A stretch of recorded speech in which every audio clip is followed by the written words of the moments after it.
Hello everyone, তোমাদেরকে বাইরের প্রকৃতির দৃশ্য দেখিয়ে আজকে শুভ সকাল জানালাম। দেখো, বাইরে আমি একটা মিনি বিড়ালকে দেখতে পেলাম, এটাকেও ক্যাপচার করে নিয়েছি। দেখো, খুব ভালো লাগছে দেখতে, কত কিউট না। আমার ডেলি রুটিন ব্লগে তোমাদের আবার একটি নতুন ভিডিও আমি দিয়ে শুরু করলাম আজকের দিনটা। ঘরটা ঝাড়ু দিয়ে নিচ্ছি, ঘর ঝাড়ু দিয়ে নিচ্ছি আমি। সকালের বাসি কাজগুলো আমি সেরে নিচ্ছি, তারপরে সরাসরি আমি চলে গেলাম বাসন মাজতে।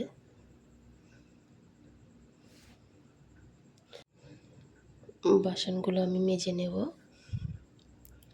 যেহেতু তোমাদের দাদাভাই ডিউটিতে বার হবে, তাড়াতাড়ি আমি করছি। সকালের টিফিনটা আমার করতে হবে।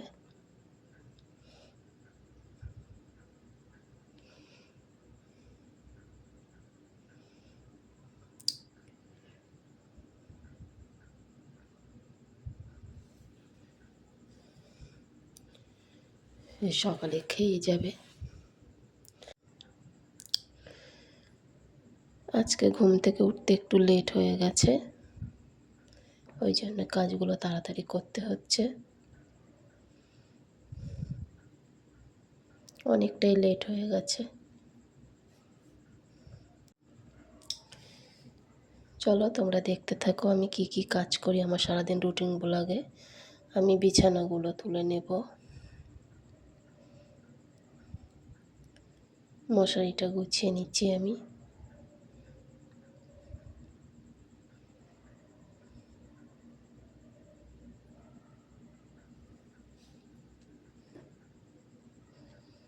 ওই যে ফ্লাক্সটা সরালাম, ওতে আমার গরম জল থাকে, যেহেতু আমার ঠান্ডার সমস্যা আছে। সেটা তোমরা আমার গলার ভয়েস শুনেই বুঝতে পারছো। আমি রাতে উষ্ণ গরম জল খাই। আমি এখন বেড কভারটা সেট করে নেব খাটে।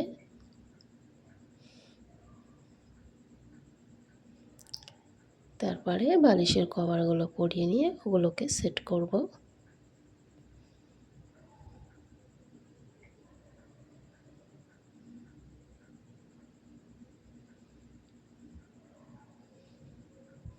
দেখো আমার কাজ কমপ্লিট হয়ে গেছে, খাট গোছানো। সরাসরি চলে আসলাম রান্নাঘরে, যেহেতু আগে বলেছিলাম তোমাদের দাদাভাই খেয়ে যাবে।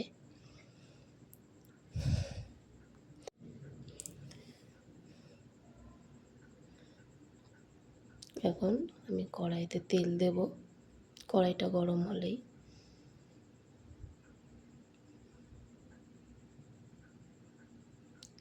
তেলটাকে একটু নাড়িয়ে চাড়িয়ে নিচ্ছি, যাতে সারা দিকে তেলটা লেগে যায় কড়াইতে। দুটো লঙ্কা ফোড়ন দিয়েছি, শুকনো লঙ্কা, একটু লবণ দিয়ে দিয়েছি যাতে তেলটা ছিটিয়ে না আসে।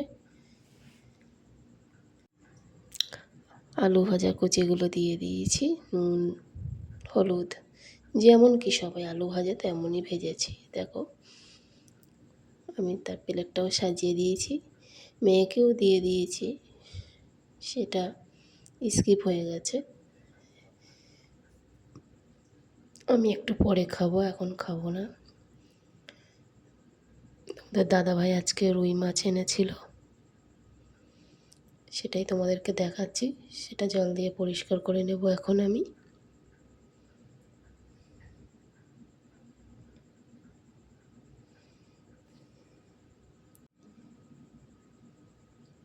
মাছের যেই কালো পর্দাটা থাকে, এইটা পরিষ্কার করে নিলে মাছের গন্ধটা অতটা লাগে না। মাছটা পুরোপুরি ক্লিন করে নিলাম আমি। এবার কিছুটা মাছ আমি আলাদা করে রেখে দেবো ফ্রিজে, যেহেতু এটা অন্য আর একদিন রান্না হবে, আর বাকিটা আজকে রান্না করব আমি।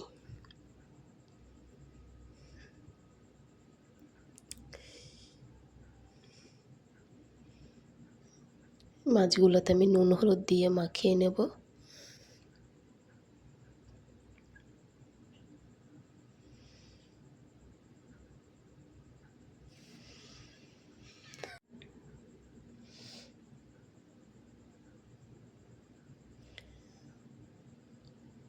আমি বেসিনের ওপরেই করছি এই কারণে, যাতে ওই যে নুন হলুদের জলটা চারিদিকে ছিটিয়ে না পড়ে, যা পড়বে বেসিনের মধ্যেই যেন পড়ে, এই কারণেই বেসিনের মধ্যে করছি।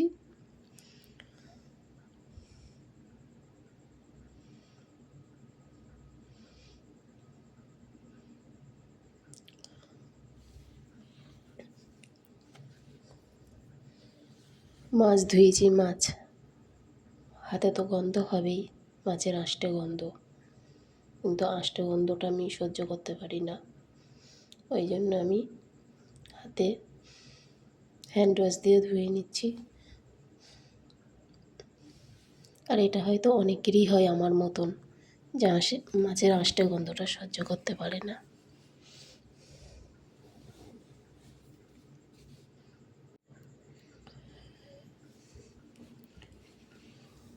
আমার মাছ ধোয়া কমপ্লিট, আমার হাত ধোয়াও হয়ে গেছে। এবার এটা আমি শুকনো কাপড় দিয়ে মুছে নিচ্ছি, যেহেতু আমার ঠান্ডার খুবই সমস্যা, আমি জল হাতে রাখতে পারি না হাতে বেশিক্ষণ।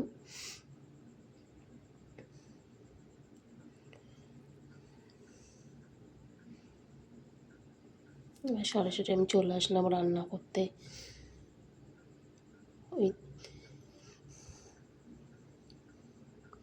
কড়াইতে তেল দিয়ে মাছগুলো ভেজে নিলাম।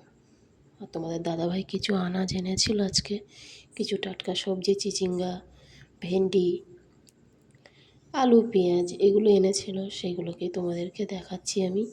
এগুলো আজকে রান্না করব না, এগুলো আরেকদিন অন্য দিন রান্না করব। আজকে আমি রান্না করব আলু বেগুন মাছের ঝোল আর লাউ চিংড়ি। আজকে এই লাউটাই রান্না করব। লাউটা না অনেক বড় ছিল জানো তো, ওই জন্য মনে করছি গোটাটাই নেব নাকি হাফ নেব।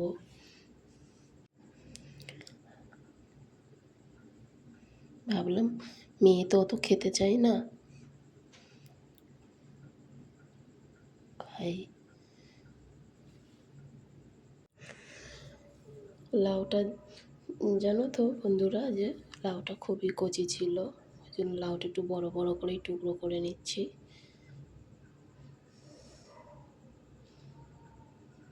যেহেতু কচি লাউ তাড়াতাড়ি সিদ্ধ হয়ে যাবে, এই ভেবে একটু বড় বড় করেই কাটছি, কিন্তু খুব বড় না।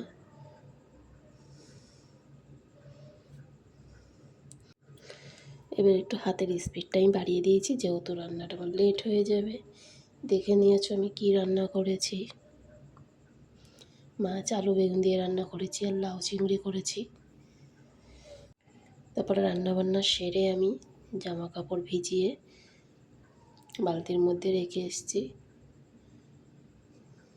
তারপরে ঘর মুছতে চলে এসেছি। ঘরটা মোছা হয়ে গেলে আমি স্নান করে নেব। আমার ডেলি রুটিন ব্লগে কেমন আমার ভিডিওটা লেগেছে অবশ্যই তোমরা কমেন্টে জানাবে বন্ধুরা। সকলে ভালো থাকবে, সুস্থ থাকবে, এই কামনাটাই করি। এতক্ষণ ভিডিও দেখার জন্য সকলকেই ধন্যবাদ।